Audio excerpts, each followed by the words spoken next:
Nagkagulo ang pamilya Benito matapos mapansin ng kanilang target na niluloko lamang sila. Ang dating maayos na panluloko ay nauwi sa tensyon at sigawan. Agad na nagkaroon ng komprontasyon at hindi nagtagal na uwi ito sa gulo na hindi nila inaasahan. Sa gitna ng kaguluhan, isang matinding insidente ang naganap. Isang kasamahan ng pamilya Benito ang aksidenteng nakabaril sa isa sa mga kasama ng kanilang niloko. Biglang nagkaroon ng takot sa paligid at kahit ang mga manluloko mismo ay hindi makapaniwala sa nangyari.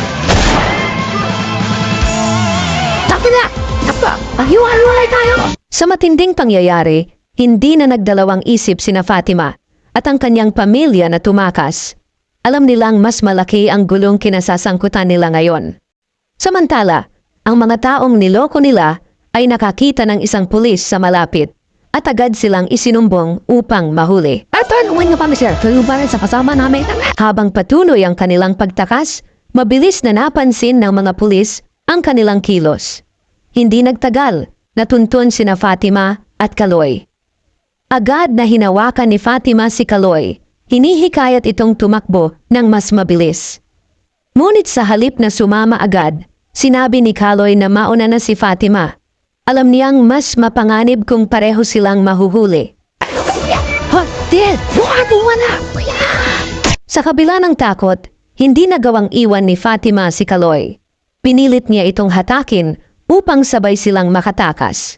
Ngunit bago pa sila makatakbo ng tuluyan, isang putok ng baril ang umalingaw-ngaw sa paligid. Napahinto si Fatima at agad niyang napansin ang dugo sa katawan ni Kaloy. Hindi niya alam kung anong gagawin, ngunit isang bagay ang sigurado, hindi niya ito kayang...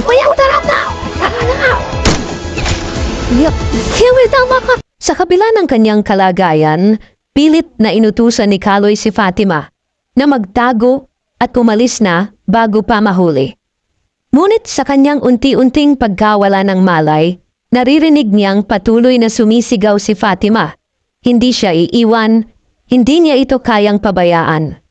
Habang lumalakas ang tunog ng mga paparating na pulis, nagiging mas mahirap para kay Fatima ang pagpili.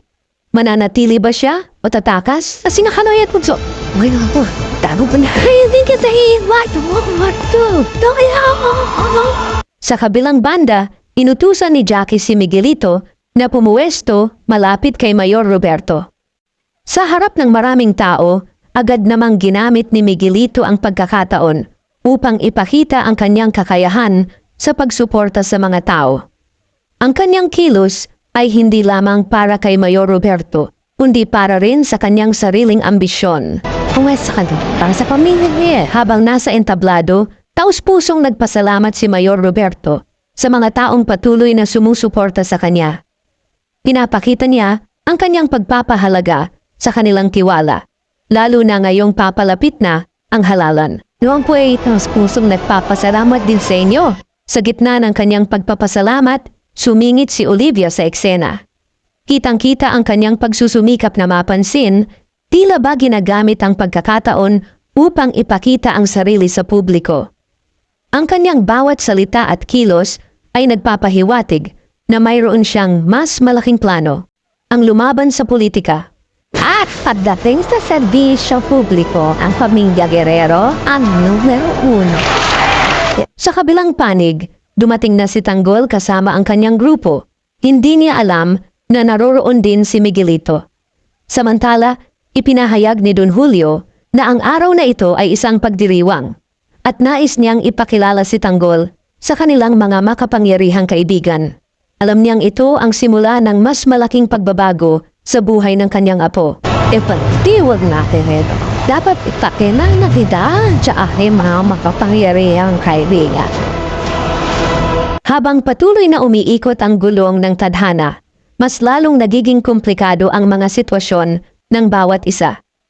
Sa isang banda, may mga taong pilit lumalaban para sa kanilang sariling kapakanan.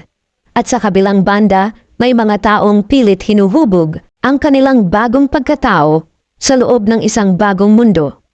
Sa harap ng mga pagsubok, Sino ang tunay na may kontrol sa kanilang kapalaran?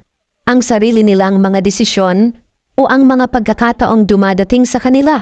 Ibahagi ang inyong saloobin sa comment section. Huwag kalimutang mag-subscribe at i-click ang notification bell para hindi ninyo ma-miss ang susunod na kabanata ng Batang Quiapo. Maraming salamat sa panunood at magkita-kita ulit tayo sa susunod na kwento.